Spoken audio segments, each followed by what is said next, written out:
गरीब का जादुई मिट्टी का चूल्हा। सुबह सुबह ललिता आंगन में चूल्हा लीप रही होती है, तभी अमीर पड़ोसन कथा मिठाई लेके आती है। ये लो ललिता, लड्डू खाओ, देसी घी के बने हुए हैं। मगर कथा बहन, ये लड्डू किस खुशी में बांट रही हो? मेरे घर में 4 बर्नर वाला मॉडर्न गैस चूल्हा आया है, तो बस सोचा पड़ोसियों से खुशी बांट लूं। मगर अभी हाल फिलहाल में लगभग 6 महीने पहले तो आपने गैस चूल्हा खरीदा है। हाँ, मगर वो 2 बर्नर वाला चूल्हा था और मैं उस पर खाना बनाकर बोर भी हो गई थी। अब नए मॉडल का चूल्हा निकलेगा तो हम अमीर लोग ही खरीदेंगे ना। अच्छा, अब आई हैं तो चाय पी कर जाइएगा। इस पर कथा रघुवंशी नाक से कोड़कर बोलती है। नहीं, रहने दो ललिता, वैसे भी तुम्हारा ये मिट्टी का चूल्हा, तुम मिट्टी, तेल और गोबर के उपले से जलाती हो, मुझे स्मेल आती है। तुम भी छोटा मोटा गैस चूल्हा खरीद लो, फिर चाय पीने आऊंगी। अच्छा, चलती हूँ, बाकी लोगों को लड्डू बांटने हैं। अरे ललिता बहू, 2 घूंट चाय तो पिला दे, आज तो बड़ी देर लगा दी तूने। जी बाबूजी, बस चढ़ा रही हूँ चाय अभी। दुखी मन से ललिता चूल्हे पर चाय चढ़ा देती है। एक तो खुला आंगन, ऐसे में मिट्टी के चूल्हे पर खाना बनाना कठिनाई और चुनौती भरा मंजर होता है। ललिता का ससुराल बहुत गरीब तबके का था। जब से वह शादी होकर आई थी, मिट्टी के चूल्हे में ही खाना बनाती थी, चाहे फिर धूप छाए, बारिश आए या धुआं हो। रोजाना की तरह बेचारी धुएं और तपिश में रोटी बना रही होती है। तभी राकेश उखड़े मिजाज में बोलता है। ललिता, अभी तक तुमने डिब्बे में रोटी भी नहीं डाली, आज तो आधा दिन लगा दिया तुमने। हद है यार, रहने दो, आज रोटी लेके नहीं जाऊंगा। अरे राकेश, क्यों बहू पर ऐसे पिनक रहा है? कोई गैस चूल्हा थोड़ी है जो फट से जल जाएगा, मिट्टी का चूल्हा है, आंच जलने में हो जाती है देरी कभी कभी। अब बहू ने रोटी बना दी है तो ले जा। ललिता डबडबाई आंखों से रोटी का डिब्बा दे देती है, पर इसमें पूरा दोष राकेश का भी नहीं था। घनघोर गरीबी में उसकी हर दिन की एक ही चिंता रहती, मजदूरी का काम मिल जाए तो परिवार का पेट भर जाए। इसी तरह सिलसिला जारी था। माँ जी, बाबूजी, आप दोनों को एक और रोटी दूं? अरे नहीं बहू, रहने दे, मेरा तो 2 रोटी में ही पेट भर गया है। माँ जी, आपकी थाली में 1 रोटी डालूं? नहीं बहू, मैं तो ये रोटी बड़ी मुश्किल से सधा रही हूँ, ले इसी थाली में खा ले तू भी, दोपहरी हो गई है। माँ जी, बच्चों के स्कूल से आने का समय हो गया है, उन दोनों को खाना परोस कर फिर मैं खा लूंगी। तभी पसीने में भीगे हुए पूजा, सोनू अंदर आते हैं। आ गए मेरे प्यारे बच्चों, जल्दी से हाथ मुंह धो लो, मैं खाना परोसती हूँ। पहले बताओ, खाने में क्या बनाया है? रोटी और आलू की भुजिया बनाई है बच्चों। रोटी भुजिया सुनते ही सोनू मुंह फुलाकर खाने से बना कर देता है। मुझको नहीं खाना आपकी सड़ी हुई रोटी भुजिया, आप ही खा लेना। हाँ, मुझको भी आलू की भुजिया रोटी नहीं खानी है। मगर बच्चों, तुम दोनों को तो आलू की भुजिया रोटी पसंद है। पसंद है, लेकिन माँ तुम डेली आलू की भुजिया और सूखी रोटी और सादे दाल चावल के सिवा कभी कुछ अच्छा क्यों नहीं बनाती हो? अरे पूजा, तो मेरी प्यारी समझदार पोती है ना, ऐसे खाने से नाराज नहीं होते हैं। क्या खाना है मेरी पोती को? दादी, मुझको मटर पुलाव, शाही पनीर, दाल मखनी खाने का दिल करता है, मगर माँ हमारे लिए कभी नहीं बनाती है। बच्चों, तुम्हें पता है ना, तुम्हारे पिताजी बड़ी मुश्किल से हमारा पेट भरवाते हैं। हम इतने अमीर नहीं हैं जो मटर पनीर जैसी महंगी सब्जी हमारे घर में बने। तो फिर हमारे लिए हलवा पूरी बनवा दो ना दादी।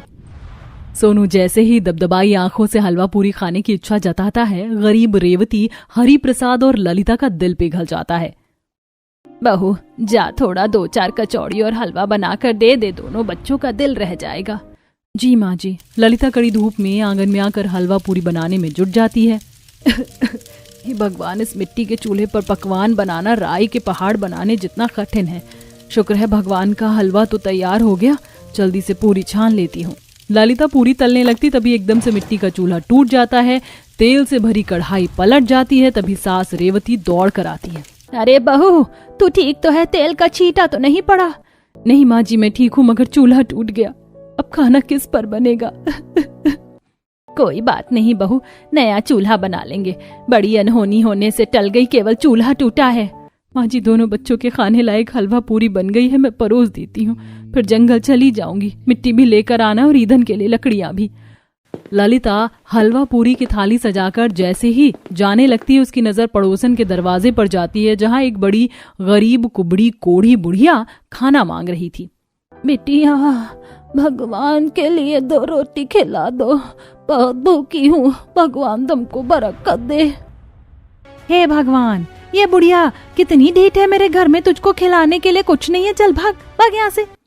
कथा उस बुढ़िया को दुत्कारते हुए धक्का मार देती है जिससे उसके कोड़ के फोड़े छिल जाते हैं। तभी ललिता आकर उठाती है। अम्मा, आप ठीक तो है ना? आपके घाव से तो खून बह रहा है, आप मेरे घर चलिए। अरे ओ ललिता, इस बुढ़िया के शरीर पर कोई आम घाव नहीं है बल्कि कोढ़ है। ये बीमारी फैलती है। अरे मत छू इसे वरना तू भी ग्रस्त हो जाएगी। ललिता कथा की एक बात नहीं सुनती और तरस खाकर उस बुढ़िया को अपने घर लाती है और उसके घावों पर मलहम लगाती है। वहीं दोनों बच्चे अपना खाना उसे परोस देते हैं। ये लो दादी अम्मा, आप ये हलवा पूरी खा लो। भूख से बेहाल बुढ़िया झट से पूरी हलवा खा लेती और दोनों बच्चे टुकुर टुकुर देख रहे थे। ललिता ने रोते हुए कहा, बच्चों, अब तो घर में खाने को कुछ भी नहीं और चूल्हा भी टूट गया। आज खाना नहीं बन पाएगा। कोई नहीं माँ, हम भूखे रह लेंगे। उनकी बात सुनकर बूढ़ी अम्मा अपनी पोटली में से मिट्टी निकाल कर देती है। सुनो बेटी, मेरे पास उस खाने का मोल चुकाने के लिए और कुछ नहीं, केवल ये मिट्टी है। तुम इससे चूल्हा बना लेना। ये चूल्हा फिर कभी नहीं टूटेगा।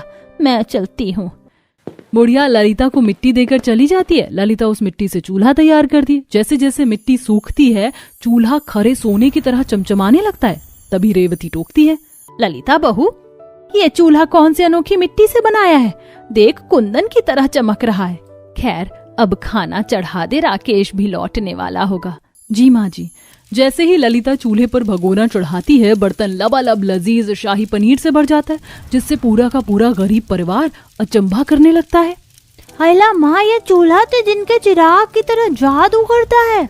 बहू, ये कैसा चमत्कार था? मैं भी उलझन में हूँ माँ जी। मैंने तो पतीले में कुछ पकाया भी नहीं, फिर पनीर की सब्जी से कैसे भर गया? ललिता चूल्हे की माया को थाने के लिए फिर से एक खाली बर्तन चूल्हे पर रखकर इच्छा मांगती है। मैं चाहती हूँ कि अभी के अभी इस बर्तन में शाही टुकड़ा मिठाई आ जाए। जादुई चूल्हा अपना चमत्कार दिखाता है और देखते ही देखते बर्तन स्वादिष्ट शाही टुकड़े से भर जाता है। सबकी आंखों में खुशियों की चमक छाई थी। इसका मतलब माँ जी, वो अम्मा भगवान का भेजा हुआ दूत थी जो हमारी परीक्षाएं लेने आई थी। देर ही सही बहू, ऊपर वाले की बरकत हमारे परिवार पर हुई है, तभी तो इस जादुई चूल्हे से हमें नवाजा है। बारी बारी से पूरा गरीब परिवार अपनी पसंद का खाना मांगता है। ए जादुई चूल्हे, मुझको मालपुआ और राज कचौड़ी खाना है। ससुर तरसते हुए जैसे ख्वाहिश जाहिर करता है। पूरा घर जादुई चूल्हे की सुनहरी रोशनी से प्रकाशमान होता और ढेर सारे मालपुए पकवान आ जाते हैं। कुछ देर बाद राकेश जब घर लौटता है तो उसे इस बारे में पता चलता है तो वह भी खुशी से फूला नहीं समाता है। ऐ मेरे जादुई चूल्हे, मुझ गरीब गृहिणी की सूनी रसोई को अनाज के भंडार से भर दो ताकि आज के बाद मेरी रसोई में कोई कमी घटी ना रहे। तभी चूल्हे में से एक आनंद भरी आवाज आती है, जो हुक्म मेरे आका, भर जाए चावल, भर जाए आटा, आ जाए दाल, हो जाओ माला माल।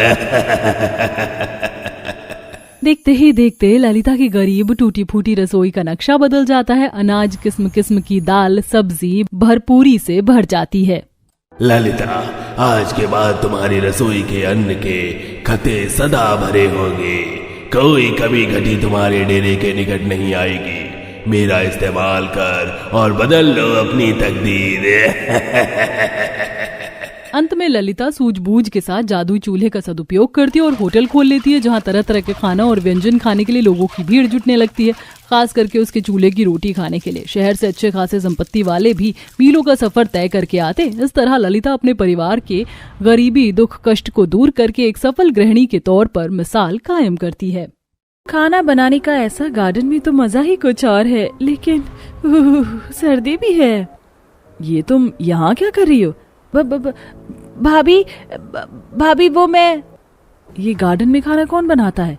वो भी दिखा दी ना तुमने अपनी औकात लड़की, कि तुम गरीब ऐसे ही होते हो। हर एक घर में किचन नहीं है जो यहाँ आ गई। मलिका को देखकर सोनल की मानो जान निकल गई, लेकिन सोनल ऐसे गार्डन में खाना क्यों बना रही थी? क्या उसकी कोई मजबूरी थी या कुछ और?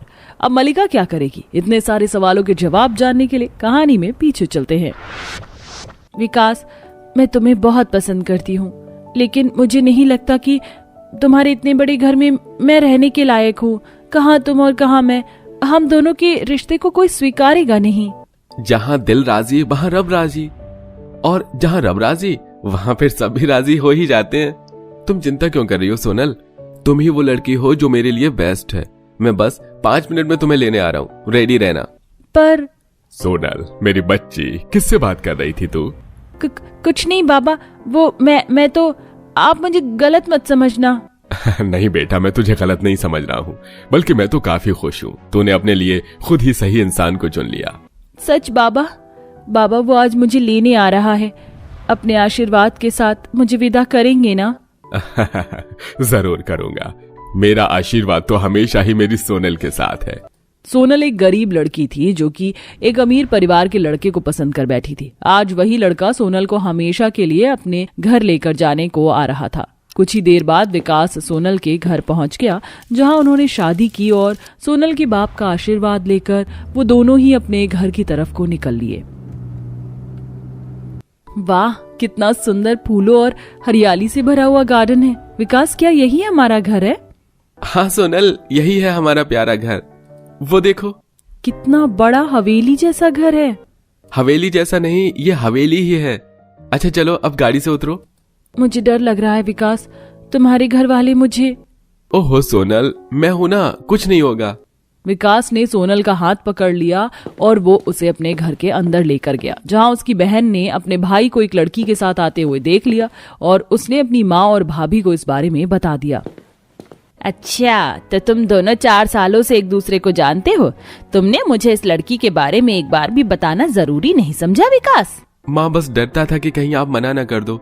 वैसे माँ, सोनल बहुत अच्छी लड़की है, आपको कभी भी शिकायत का मौका नहीं देगी। आप इसे एक मौका दे दो। ठीक है, दे देती हूँ। वैसे भी अब तो कुछ और किया नहीं जा सकता है, आखिर सोसाइटी में हमारी भी कोई इमेज है। मम्मी जी, आप कुछ मत बोलो मलिका, मैं कुछ सोचकर ही फैसला कर रही हूँ। ठीक है लड़की, क्या नाम बताया था विकास ने? हाँ सोनल, स्वागत है हमारे घर में तुम्हारा। भावना ने बिना किसी हाय हाय या किचकिच के अपनी बहू को घर के अंदर बुला लिया। भावना या उसकी बेटी राधा को तो सोनल से कोई दिक्कत नहीं थी, लेकिन मलिका जो कि भावना की बड़ी बहू थी, उसे सोनल का घर में आना जरा सा भी पसंद नहीं आया। नमस्ते माँ जी। नमस्ते, आ गई तुम बहू? जी। ज्यादा डरो नहीं। ठीक है, तो आज तुम्हें खुद को अच्छी बहू साबित करने का मौका दिया जा रहा है। आज तुम्हारी पहली रसोई होगी और उसी से पता चल जाएगा कि तुम कैसी बहू हो। सारा सामान किचन में है। राधा, सोनल को रसोई दिखाओ। अपनी माँ की बात सुनकर राधा सोनल को रसोई दिखाने को ले आई। देखो भाभी, ये रहा हमारा सारा सामान। इधर चम्मच है, इधर क्रॉकरी है और गैस चूल्हा ये वाला है और इलेक्ट्रिक चूल्हा इधर है। अब मैं जाऊं? हाँ, चली जाओ। हे भगवान, सिलेंडर, बिजली का चूल्हा, इन्हें तो देखकर ही मेरा दिल सीने से बाहर आने को तैयार है। हे भगवान, मैं यहाँ खाना नहीं बना सकती हूँ। सोनल का वहां दम घुट रहा था, उसे चक्कर भी आ रहे थे। ऐसे में वो रसोई की खिड़की पर आ गई और हे भगवान, अरे कितना सुंदर गार्डन है। फूल, पेड़ पौधे, हरी हरी घास। ठीक है, सोनल ने ऐसे बोलकर रसोई से सारा सामान उठा लिया और उसे लेकर वो गार्डन में आ गई। सर्दी का मौसम था, हवा चल रही है और इस गार्डन में तो ये और भी ठंडी ठंडी लग रही है। लेकिन कोई नहीं, अब मैं यहीं पर खाना बनाऊंगी। तो सबसे पहले मुझे चूल्हे के लिए 2 ईंट कहाँ मिलेंगी? सोनल इधर उधर ईंट ढूंढने लगी। घर की बैक साइड में कुछ ईंटें पड़ी हुई थी जो कि सोनल ने उठाई और उसके बाद उसने चूल्हे में जलाने को लकड़ी ढूंढना शुरू किया। भगवान, यहाँ तो खाना बनाने के लिए अच्छी कसरत हो गई। अब ये लकड़ी कहाँ से लूं? अरे हाँ, सोनल घर के बाहर आई। सड़क के किनारे एक सूखा हुआ पेड़ था, उसने छिपकर उसकी लकड़ी ली और फिर उसने गार्डन में चूल्हा जलाकर खाना बनाना शुरू किया। खाना बनाने का ऐसा गार्डन में तो मजा ही कुछ और है। ये तुम यहाँ क्या कर रही हो? भाभी, भाभी वो मैं। ये गार्डन में खाना कौन बनाता है? वो भी दिखा दी ना तुमने अपनी औकात लड़की, कि तुम गरीब ऐसे ही होते हो। अरे घर में किचन नहीं है जो यहाँ आ गई। ठहरो। अरे माँ का फोन। मलिका अपनी माँ का फोन देखकर वहां से चली गई। सोनल मलिका को देखकर भी अंदर नहीं गई और उसने सारा खाना वहीं बनाया। भाई वाह, मजा आ गया, इसको कहते हैं खाना। सोनल बहू, तूने साबित कर दिखाया कि तू विकास की पसंद है। सच में भाभी, सो गुड। शुक्रिया। सोनल आज बहुत ज्यादा खुश थी क्योंकि उसे ससुराल में अपना लिया गया था। वहीं मलिका उससे मन ही मन जल रही थी। ऐसे ही अगली सुबह। A few deep breaths more. ये कैसी सी स्मेल है? You idiot! वो भाभी, क्या है ना, मेरा चाय का दिल हो रहा था। पूरी कांप रही हो और तब भी तुम्हें यहीं पर चाय बनाने को मिली थी। कितना कोहरा है, ये गार्डन है, किचन नहीं। मैं यहाँ वर्कआउट के लिए आती हूँ और तुम हो कि गार्डन में अपनी रसोई बनाए हुए हो। दफा हो जाओ यहाँ से। और अगर आइंदा मैंने तुम्हें यहाँ खाना बनाते हुए देखा ना तो माँ को बता दूंगी। मलिका को गुस्से में देखकर सोनल वहां से आ गई, लेकिन दोपहर के वक्त वो फिर से गार्डन में वहीं आ बैठी और वहां पर एक बाल्टी में पानी लिए बर्तन धोने लगी। अभी तक सर्दी का कोहरा कब नहीं हुआ, दोपहर हो गई। अब तो मलिका भाभी आराम कर रही हैं, यही सही मौका है, जल्दी से बर्तन धोकर बाहर ही खाना बना दूंगी। सोनल बर्तन धो ही रही थी तो वहीं दूसरी तरफ, ये कौन है और ऐसे भावना के गार्डन में क्या कर रही है? राह चलते लोग और पड़ोसी वगैरह सोनल को देख रहे थे, लेकिन वो बस अपने में ही मगन थी। उसने बाहर ही खाना वगैरह बनाया और सभी काम निपटा दिए। अगली सुबह जब मलिका वर्कआउट के लिए आई तो उसे मिट्टी नम और साथ में चूल्हे में कोयले मिले। ये जरूर मेरी नाक के नीचे कुछ करके गई होगी, अभी बताती हूँ। मलिका भाभी, यहाँ मेरे साथ आओ ना। राधा मलिका को अपने साथ ले गई, जिसकी वजह से वो उसे कुछ नहीं बोल पाई। लगातार ऐसे ही सिलसिला जारी था। सोनल सर्दी में किसी तरह मलिका की नाक के नीचे से गार्डन में अपने काम निपटा आती थी, जिसकी वजह से मलिका उससे कुछ बोल ही नहीं पाती थी। लेकिन ऐसे में ही एक दिन, भगवान कितनी अच्छी धूप खिल रही है। माँ जी भी घर में नहीं है और भाभी और राधा भी अपने कमरों में हैं। मौका अच्छा है। सोनल ऐसे बोलकर जल्दी से खाना बनाने को बैठ गई। अभी वो खाना बना ही रही थी कि तभी, सोनल बहू। जी जी जी जी माँ जी। हे भगवान, तू तो सच में ही गार्डन को रसोई बनाए हुए है। इसका मतलब मेरी पड़ोसन सही बोल रही थी। माँ जी वो, बस अंदर चल। माँ जी ये आज से नहीं है, पहले दिन से ही चल रहा है। ये आप सभी को गार्डन में खाना बनाकर खिलाती है। क्यों करती है तू ऐसा? अरे मैंने तुझे अच्छी बहू समझकर अपनाया था, लेकिन तूने हमारी आंखों में धूल झोंक दी। माँ जी, ना इसे सर्दी दिखाई देती है ना गर्मी। बस करो भाभी, मैंने बाहर खाना किसी शौक में नहीं बनाया, मेरी मजबूरी थी। क्या मजबूरी थी? माँ जी, मैं रसोई में काम करने जाती थी, कोशिश करती थी कि यही खाना बना लूं, लेकिन माँ जी मुझे गैस, चूल्हे, बिजली की चीजें और सिलेंडर को देखकर डर लगता है। ऐसा लगता है कि जैसे ये चीजें मेरी जान ले लेंगी, क्योंकि मेरी माँ की जान एक गैस चूल्हे ने ही ली थी। सोनल की बात सुनकर सभी बस कुछ देर से शांत से हो गए और फिर भावना बोली, तो ये बात है, लेकिन बहू तुझे हमें इस बारे में बताना चाहिए था ना। अब अगर तू ऐसी हरकतें करेगी तो हम तो गुस्सा करेंगे ही। हो सके तो मुझे माफ कर देना सोनल, मैं बेवजह ही बहुत कुछ तुमसे बोल चुकी हूँ, जबकि मैंने कभी बाहर खाना बनाने का तुमसे रीजन नहीं पूछा। आप माफी मत मांगिए।